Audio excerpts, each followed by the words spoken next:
Hola amigos de Schoenstatt Vivo, vamos a seguir con el primer capítulo que es sobre la imagen de Dios. El padre Kentenich entre el 65 y 68 en muchos momentos le pidieron que hablara del 31 de mayo a las hermanas, a los padres, a las frauen, a familias, a distintos grupos y distintas comunidades. Y él casi siempre tocaba el tema inicial dentro del 31 de mayo y él partía con Soli Deo, solo Dios basta. Y él desarrolló ese tema y lo había desarrollado en muchos otros momentos desde que empezó prácticamente. ¿Cuál era como el argumento que él emplea? Y sobre todo, si ustedes ven la jornada pedagógica del 51, él ahí desarrolla este pensamiento que es tremendamente importante. ¿Qué planteaba él? Que en la práctica el protestantismo, lo que fue haciendo a través de los años, decenios, siglos, fue cada vez hay que ser más directo hacia Dios e ir sacando todos los intermediarios. Entonces empezó sacando al magisterio, al papa, los sacerdotes, todo eso había que sacarlo, todos los intermediarios había que sacarlo. Después había que sacar a todos los santos también. Y por último sacaron a la Virgen María.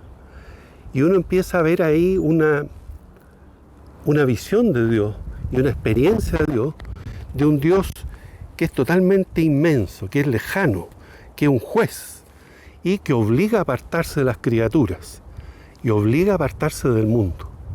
Si uno piensa en la espiritualidad de hace 10 siglos, tú te tienes que apartar del mundo como para encontrar a Dios. Y el padre Kentenich dice, no, nosotros ese punto lo vamos a considerar totalmente con otra espiritualidad. Y él al final dice, este proceso que nos lleva a nosotros a ir alejándonos y ir hacia un Dios totalmente abstracto, absoluto, como de las estrellas, del universo, de la energía, pero sin que sea un Dios cercano y personal, él dice, y les leo aquí en la jornada pedagógica del 51, Soli Deo, Dios solo. Que no nos extraña entonces si con los años este lema termina por ser interpretado de la siguiente manera: Soli Deo, solo al Dios de la naturaleza sea dada toda la gloria. Si uno lo piensa, es increíble como el año 51 él ya estaba visualizando que si persiste esa idea del Dios absoluto y lejano, ese Dios se iba a esfumar como persona y se iba a esfumar de la vida, de la sociedad y de las personas. Para mí fue bien sorprendente que el Papa citara a François Varone, que él en el año 88 tiene un libro, El Dios sádico. El Dios sádico. Yo lo encuentro sorprendente porque es una visión totalmente contradictoria con lo que desde 1910 el padre Kentenich trató de desarrollar.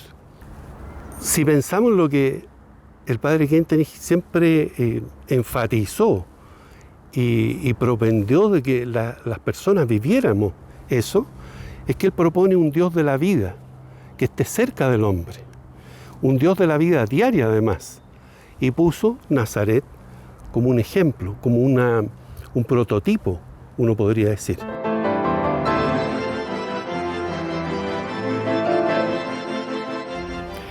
Y uno de los puntos claves, y yo diría que el 31 de mayo en gran medida se juega en este punto, el Dios a través de intermediarios,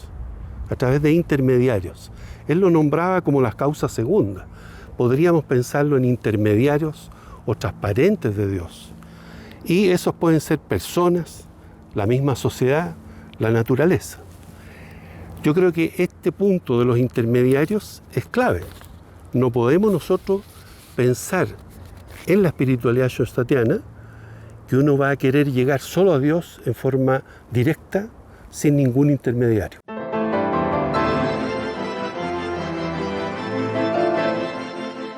¿Qué es lo que propone el padre Kentenich también? La fe práctica que ustedes han escuchado tantas veces. Fe práctica en la Divina Providencia, o para mí importante, fe práctica. Creer y actuar. Dios me habla y yo lo escucho y a la vez actúo. No es que yo lo escuche y me quedo pensando, sino que actúo. Y ese punto es muy importante. En la práctica, la tradición de la Iglesia llevaba a que uno escuchaba el lenguaje de Dios y entendía lo que Dios quería decirle a uno a través de la Escritura. Y gran parte de las espiritualidades están basadas en la Biblia y en la Escritura. ¿Qué me dice a mí hoy día, en mis circunstancias de vida, la Escritura?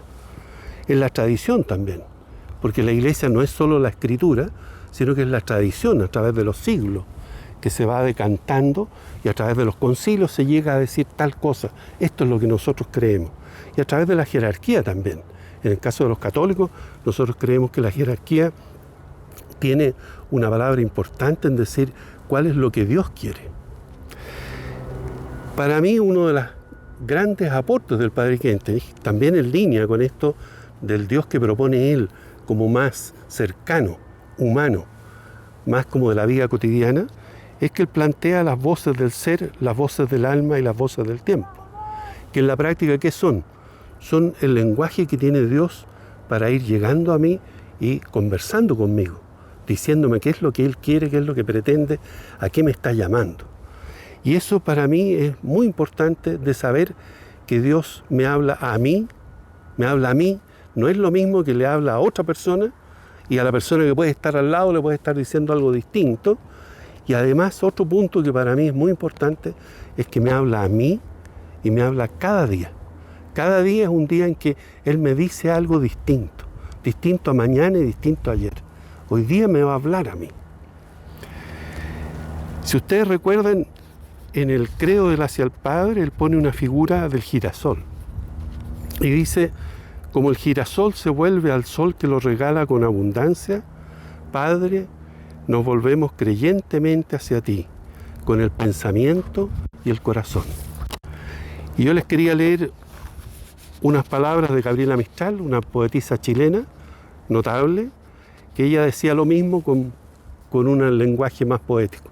Y ella decía, ¿por qué buscas a Dios en las estrellas, o más allá, con ojos delirantes? Si en los caminos se otean sus huellas, y va en disfraz de carne caminante, ¿por qué buscas a Dios en las estrellas?